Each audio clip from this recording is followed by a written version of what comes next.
Hey guys, Rod here from Merlin to show you how easy it is to attach our Commander Extreme to the new Extruded X-Rail from our new lineup of Merlin operators. The Commander Extreme is the most powerful of our traditional sectional door operators and is used in areas in say far north Queensland where wind locked rating might be required. For that we recommend for traditional doors just our standard chain steel rail. For all around the country where you might have a heavy door, a cedar door for example, or a large door, this is the perfect product as well. But for those heavy applications, we recommend a rail such as this, which is our Extruded or X-Rail in the Merlin range. You might be familiar with it from the Griffco LS drive.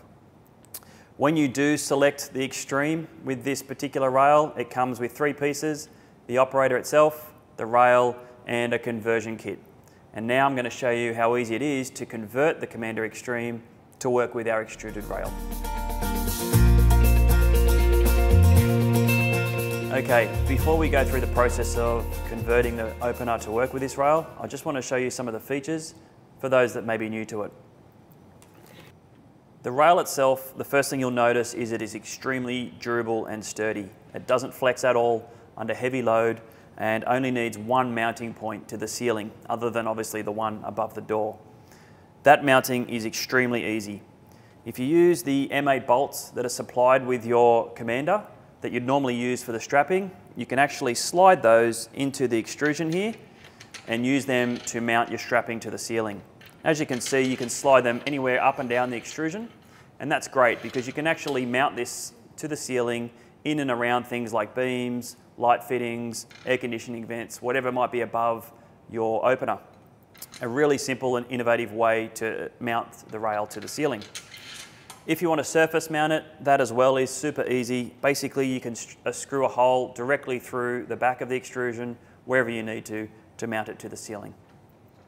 You'll also notice on the rail itself we have a small extrusion cutout here. This is particularly useful if you are running something like safety beams from the opener down to the wall. This is our traditional safety beam wire, and as you can see, you can just slide that into that extrusion, and inside this kit we have some clips which you can click into place. There's 3 either side, and that keeps your rail nice and neat and keeps the safety wires out of harm's way and obviously not hanging down. One more thing to talk about with this rail is inside here where the chain runs. You may be able to see it. Inside there is a little channel that the chain runs up and down. Basically it's like this shape and the chain is running through here. And this little return here, which you may not be able to see, captures the chain in position. And what that means is that over time, as chains may stretch and start to sag, especially under heavy weight, you might see a drooping chain from a rail. That won't happen with this rail. It's captured in its own little enclosure and will never sag beneath the rail line. So now that you're in love with this rail, let's talk about how to mount it to the Commander Extreme. Okay, so as mentioned before, we now need to convert the opener to actually fit this taller rail. Let's just slide this out of the way and I'll show you how this process works. On the Commander Extreme opener, it comes with what we call a pass point switch assembly, and that's designed to fit our traditional chain rail, the C-rail. We now need to replace this pass point assembly with a larger one, which is designed to fit the extruded rail. The first step is to remove the existing one. To do this, we grab a Phillips driver and we grab some needle nose pliers as tools required for the job. The first thing we need to do is to remove this little switch assembly in here. The process is to simply widen those 2 little clips and then lift the pass point assembly out. It's a little bit tricky, but once you get it out, you'll see it comes out quite easily. And that just clips off once you spread those 2 little clips there. And then you can see that you'll have about 60 mil of cable loose to you there. Now that you've removed the little pass point switch, we now need to remove these 2 wires from it. And they can take a little bit of prizing to come off. You can use your needle nose pliers if you need to.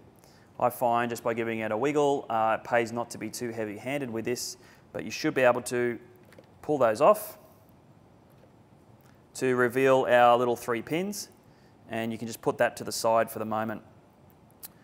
Get your cables out of the way. We now need to remove the pass point assembly with our Phillips driver, a simple process. There's one screw in here. And lift that up. Pull these cables out one at a time because they don't fit together. And now remove that. You can now discard that pass point assembly. The larger pass point goes on in exactly the same way in reverse order. So we feed the cables through, pull them through and lower the pass point assembly into position, drive the screw in, and now we need to connect the wires back to the pass point switch, the same one that you used, otherwise the pass point assembly comes with a new one.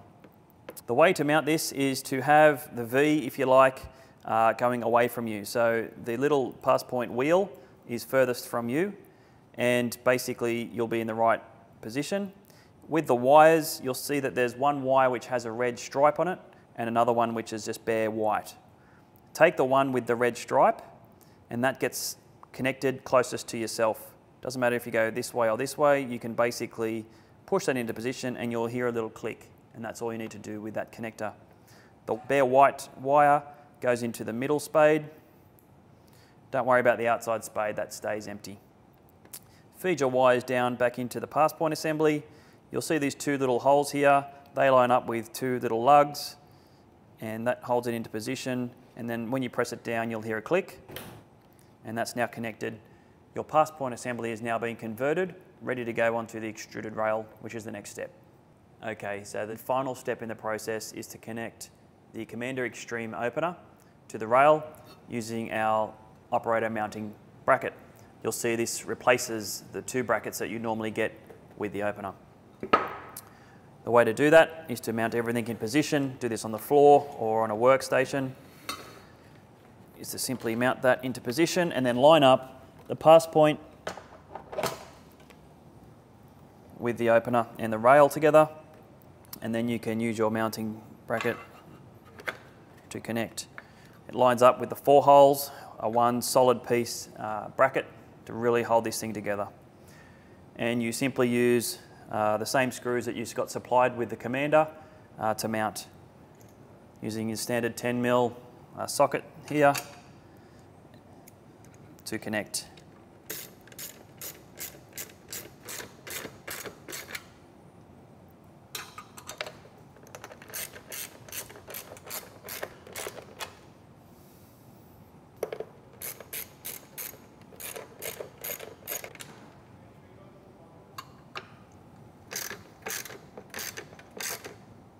Okay, so now you can see we've got a really robust mechanism to hold together the operator and the rail.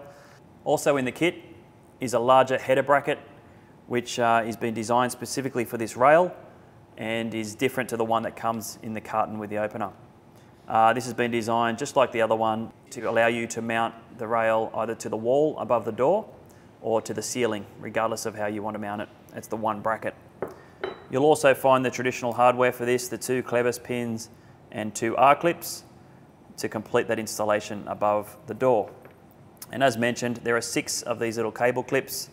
These are great, just an easy way to secure the safety wires that go into this part of the extrusion here. As mentioned, they just click in there and you can slide them where they need to go, 3 for either side. All in all, guys, this is a very simple process that shouldn't take any longer than a minute or 2 to complete. Once you've done the conversion, the installation process is identical for a traditional sectional door opener. If you have any more questions or you want to know more information, please contact us at Merlin. Thanks very much.